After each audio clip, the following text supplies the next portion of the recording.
اس تلاش کے سفر میں ہر وقت پر مجھے مجبوراً کچھ دیر رکنا پڑتا تھا۔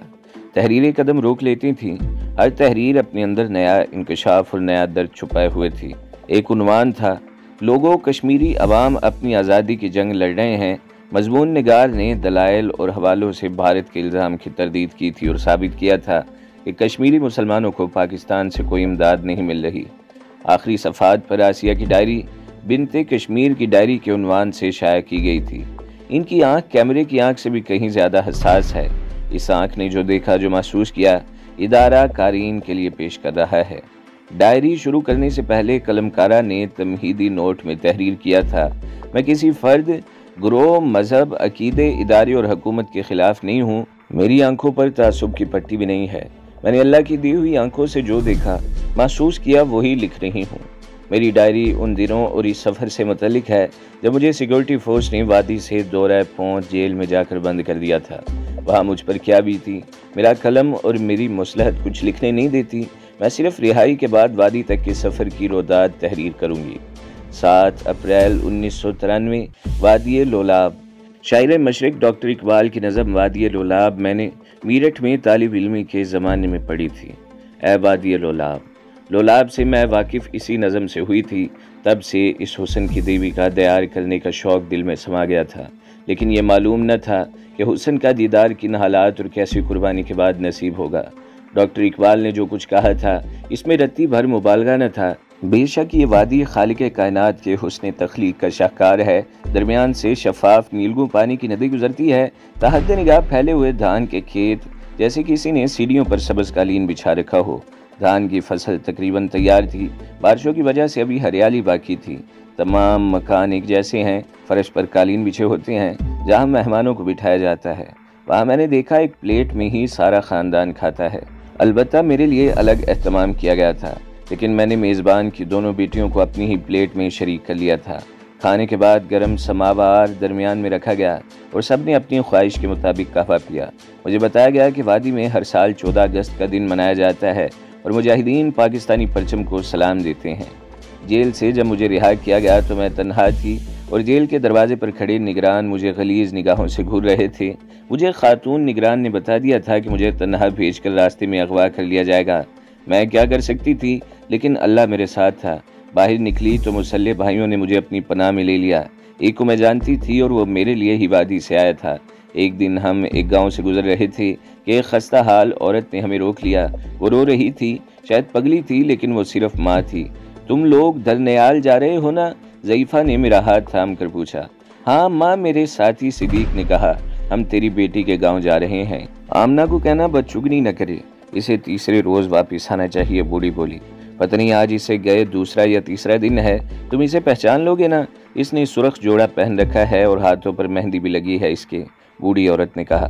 صدیق نے مجھے بتایا کہ بوڑھی سکینہ کی بیٹی آمنہ کو 1 برس قبل عین اس وقت فوجی لے گئے تھے جب اسے ڈولی میں بٹھایا جانے والا تھا۔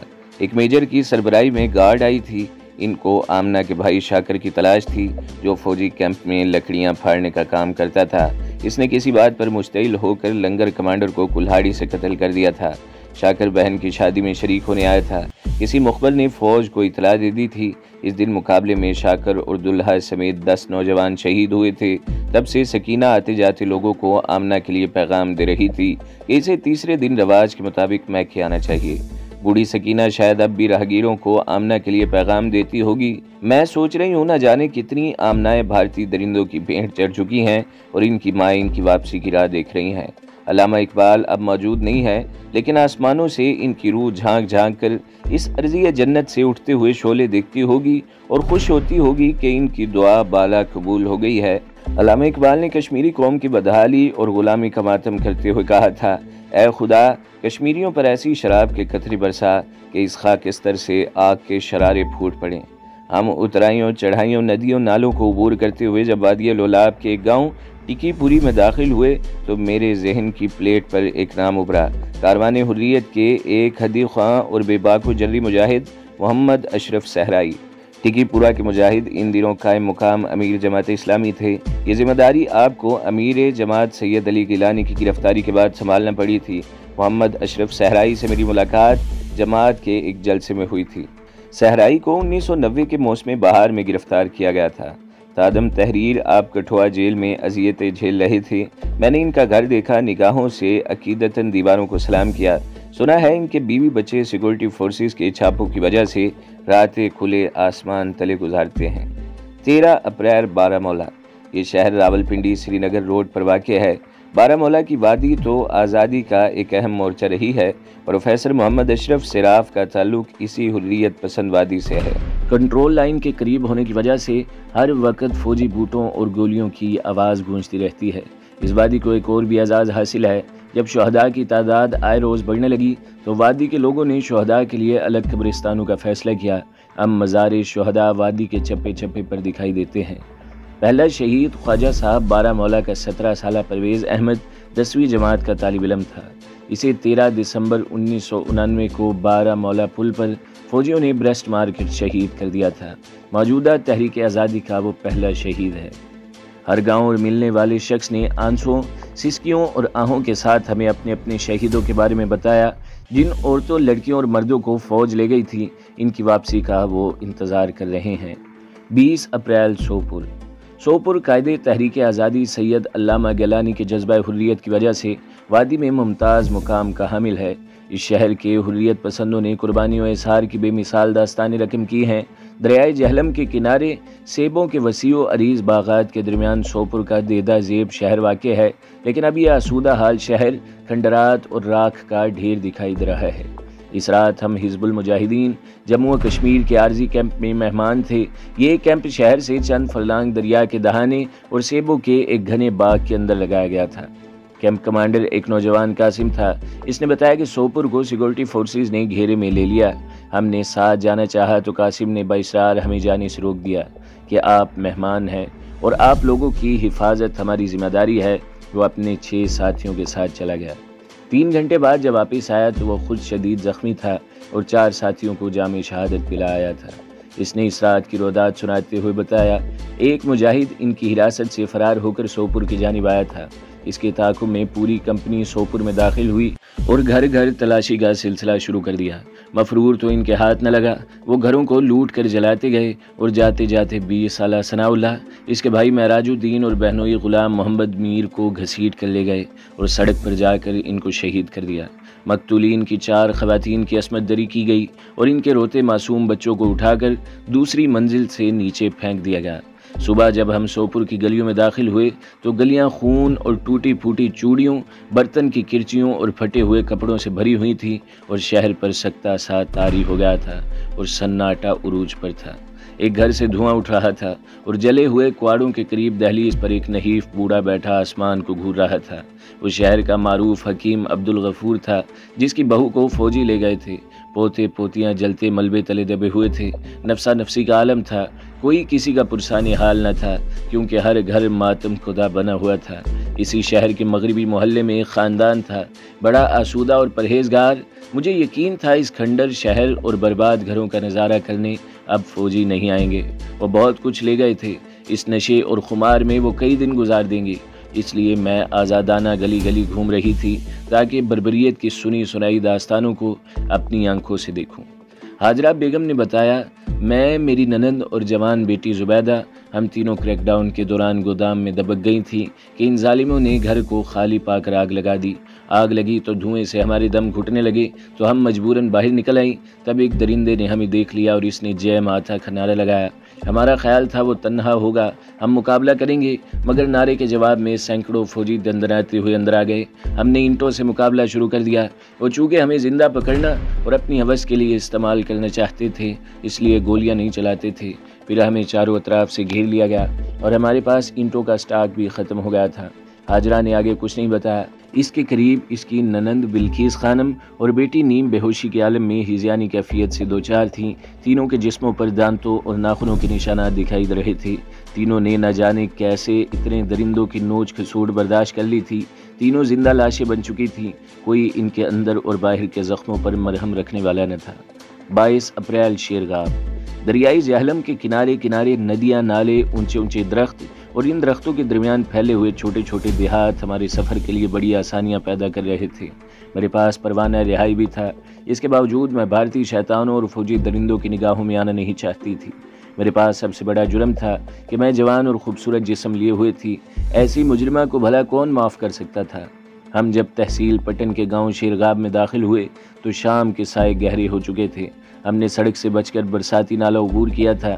میرے ہمدرد اور ساتھی ندیم کے مطابق سڑک پر ملٹری پولیس کی چوکی تھی۔ شیرغاب کو یہ اعزاز حاصل ہے کہ یہاں ایک شیر دل مجاہد محمد احسن ڈار نے جنم لیا تھا۔